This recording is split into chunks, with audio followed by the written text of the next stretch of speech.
The GPD WIN 4 has a new revised model with Ryzen 7 and Ryzen 5 7000 series processors, as well as an Oculink port.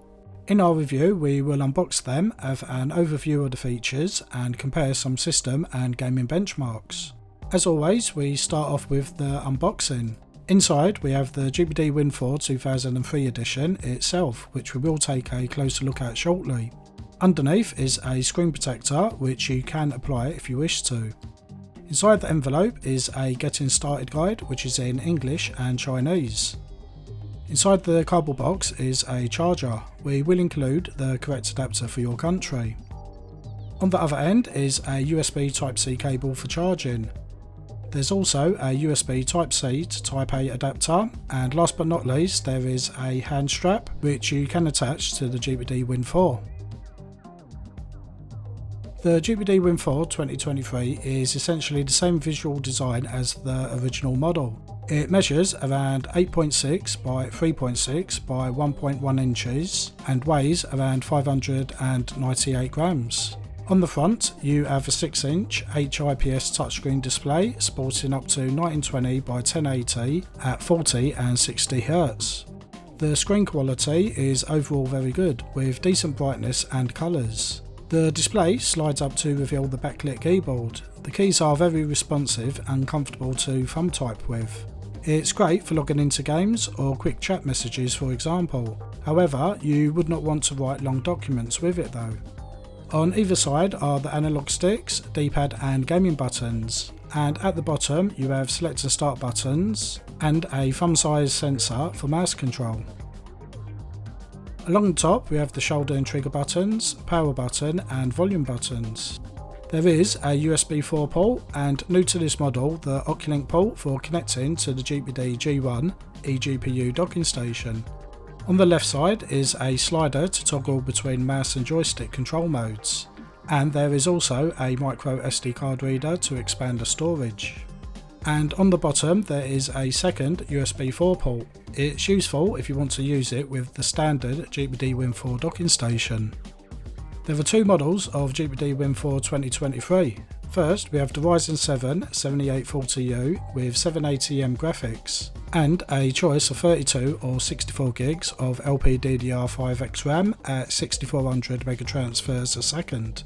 There is also the Ryzen 5 7640U with 760M and just a 16 gigs of RAM, also at 6400 megatransfers a second.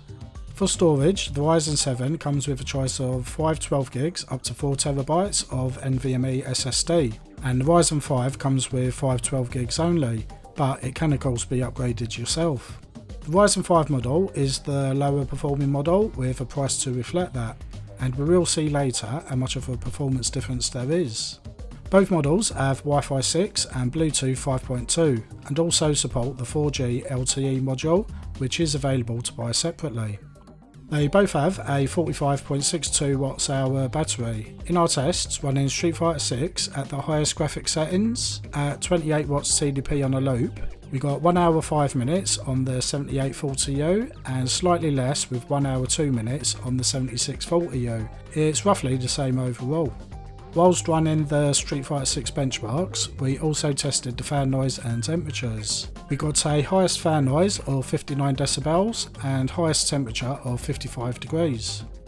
For both models, we are using the GPD supplied graphics drivers due to AMD still not releasing properly working drivers.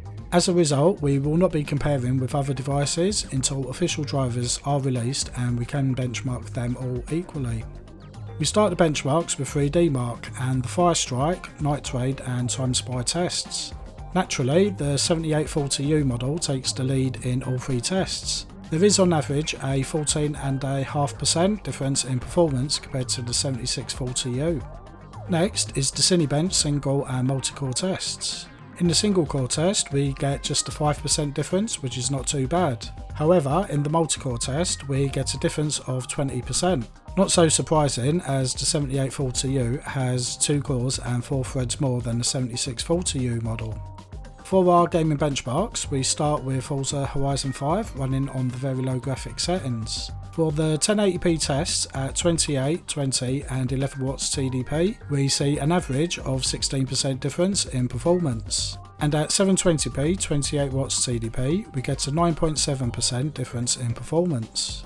On our Shadow of the Tomb Raider benchmarks, we are running on the very lowest graphics settings. At 1080p, we get around a 15% difference in performance on average across the different TDP levels. At 720p 28 watts TDP, we get a 5% difference in performance. We are running Cyberpunk 2077 on the low graphics settings with no FSR enabled. For the 1080p TDPs, we get on average a 26% difference in performance, the largest so far. At 720p, we get a little lower at 21% difference. Our penultimate benchmark is Call of Duty Modern Warfare 2, running on the minimum graphics settings. At 1080p, we get around a 13.5% difference in performance between the two models, and at 720p, we saw a 17% difference. For our final benchmark, we are running Street Fighter 6 at 1080p on the highest graphics settings to really stress the Win 4s out. Across the three tests, we get around a 10% difference in performance. None reach 60 FPS, but you can lower the quality to reach this level. At 1080p across the benchmarks, we see an average of around 16% difference between the 7840U and 7640U performance. At 720p, we see an average of around 13% difference.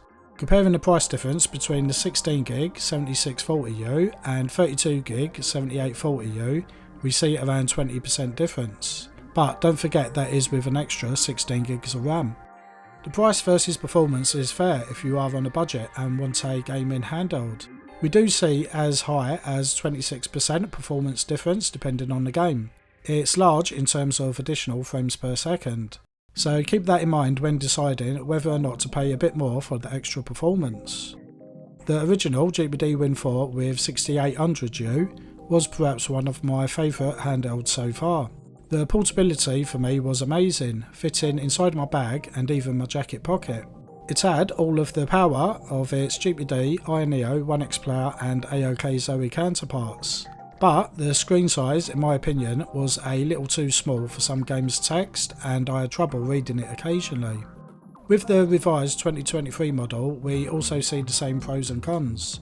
As mentioned, we won't be directly comparing benchmark scores with the other devices as there's no official drivers released. But in our initial tests, we did see very comparable results with the WIN Max 2 2023, AOK Zoe A1 and iNeo 2S. Some scores were higher, some lower and some in between. Overall, the GPD WIN 4 2023 is up there in terms of performance. We will be covering Oculink and the GPD G1 performance in a separate video. We wanted to benchmark with the GPD supply drivers before updating graphics drivers to support the G1. Keep an eye out for that video as we will be able to compare performance with the GPD WIN Max 2 2023 to see how they both perform. The GPD G1 is a game changer. The massive jump in performance it provides is well worth considering if you buy a device with Oculink port. So is it worth buying the GPD WIN 4 2023? It will be available to buy a little sooner than the eagerly expected WIN Mini. Subscribe so you don't miss out on our review coming soon. The GPD WIN series still remains one of our favourites as being the only true pocketable handheld with all the power of its larger rivals. If you are upgrading from any 6800U model, then go for the Ryzen 7 for a noticeable performance increase. The Ryzen 5 is not worth it unless you plan to use it with the GPD G1 dock. If you are new to handhelds, then either model is worth considering depending on your budget. You have the Oculink port waiting if you do want to increase performance later. You can learn more and order your GPD WIN 4 2023 today at DROIX.co.uk and DROIX.net for international shipping. Use the discount code WIN450FF for a 5% discount. The code will be valid for 1 month and cannot be used during store sales or promotions. That wraps up our GPD WIN 4 2023 review. We hope you have found it useful. Don't forget to subscribe so you don't miss out on our GPD WIN Mini review coming very soon, as well as the GPD G1 benchmarks for them all.